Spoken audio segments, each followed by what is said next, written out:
For today's content, I'm going to be showing all beginners how to pipe this stunning beginner Scabiosa flower. So it's very basic, the one on the left hand side. The one on the right I have simply called a floral bloom. This one is not a real flower, however, it would look stunning in your cupcake, bouquets and celebration boxes. Let's make a start. You will find both the cupcake recipe and the buttercream recipe in the description below this video. Start by covering the top of your cupcake with some green buttercream. This will do two things. It will help protect the cupcake from the air if you need to place it in a fridge, and it will also prevent you from actually seeing the colour of the cupcake when you pipe the flower. The first piping nozzle I am using today is piping tip number 2A. It's a basic round tip that looks just like this, or you could cut the end off a piping bag. After placing an indentation in the centre so I know where to pipe, simply pipe a blob of green buttercream so it looks just like this. Moving on to piping nozzle number 61. This one's by Ateco and it is a curved teardrop shape. It looks just like this.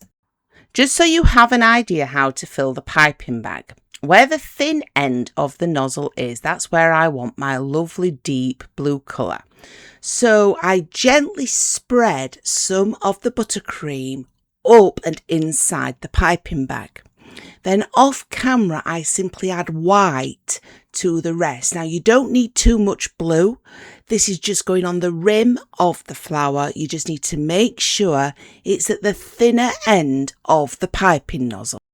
This is what your piping bag needs to look like. So it's just like I mentioned, I've added a thin layer of blue at the thinnest end of the tip and then just filled the rest in with white. Now, the thicker end of the tip that you can see here at the base is the part that will be touching the cupcake, the thinner end facing away. Gently squeezing the piping nozzle at an angle, but doing a wriggling motion. That is how you're going to create each individual petal. That wriggling motion adds those beautiful fine lines. Remember to only keep your piping bag half full so that you have full control. You are gently squeezing, wriggling and coming back. All at the same time, you want the piping nozzle at a slight angle facing away from the cupcake. But look how simple and effective that actually was to make. I'm now going to show you how to fill the centre. I'm now using piping nozzle number 2. This is another basic round tip, a very small one, so you could cut the end off a piping bag. Using the same shade of green that we did to cover the cupcake initially, we now want to pipe that dome that we created in the centre right at the beginning of this tutorial. You are gently squeezing your piping bag and then simply pulling away, covering all of the surface area. We now have one more element to add and we will have a stunning Scabiosa. The last nozzle we are going to be using today is piping tip number 14. I then simply pipe randomly directly on top of the green area, and it really is as simple and as easy as that to create a beginner's Scabiosa. But how stunning does this look? I'm now going to show you how to pipe the beautiful floral bloom. For our next floral cupcake, we are starting with Ateco number 809. It is a large round tip and again you can just cut the end off a piping bag. So again, I've covered my cupcake with a layer of green buttercream. I have added an indentation to help guide me where to pipe, and then I just simply pipe one large green tall blob of buttercream directly in the centre. Moving on to piping tip number 1, again a very small round tip, or again you can just cut the end off a piping bag. All you want to do now is gently squeeze the piping bag and you want to create strips of yellow all over this dome in the centre. The more you add, the better. It doesn't matter if a small amount of the green is showing through, but this is going to add the perfect finishing touch to the flower. Simply cover all of the dome first, and remember, if you need to refrigerate it, do. Now, just around the rim and using the same piping nozzle, but the green that I initially covered the cupcake with, I then start piping at the base and I come up. Simply go all the way around your yellow dome.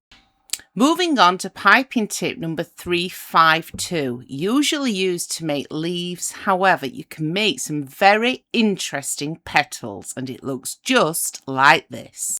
Starting at the base of the cupcake and keeping the pressure even, gently squeeze your piping bag, but you want to go towards the centre. You want the first lot of petals to be going over the dome that you have just made, so it looks just like this. Simply go all the way around the outside of the dome, and then due to it being quite a hot day, I actually refrigerated my cupcake for a short period of time before I add the next layer of petals, which will be done slightly differently, but just look how stunning this already looks. With the next row of petals, instead of putting it so they're going inwards, you want them directly facing up. This is a bit more difficult for me because I am having my cupcake at an angle so that you can actually see me pipe it correctly.